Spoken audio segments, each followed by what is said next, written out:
বলে রাবার এনে মুছে দাও লেখাটি।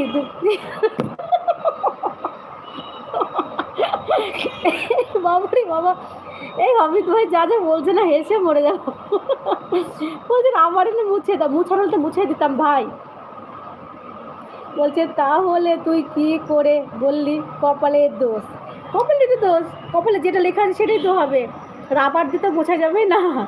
একমাত্র উপরওয়ালা যদি মুছে দেয় তবেই মুছে যাবে। বল টু কি অমিত ভাই? টু কি ভাই? টু কি ভাই? চাপ্পা? তাহলে বল দিদি, কপালে ভগবান বসে আছে বল কেন? হ্যাঁ কপালে না উপরে বসে আছে, উপর থেকে সব লিখছে।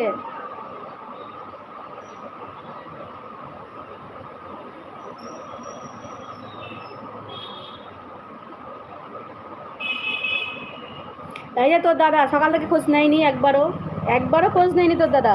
আমিও খোঁজ নিইনি।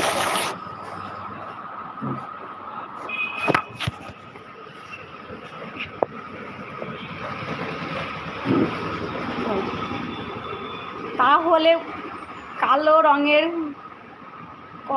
সব রাইট দাও, আর ভিম বার সাবান দিয়ে দাও, দিয়ে কপালে জোরে জোরে লেখাটা মুছে যাবে। টুকি টুকি টুকি।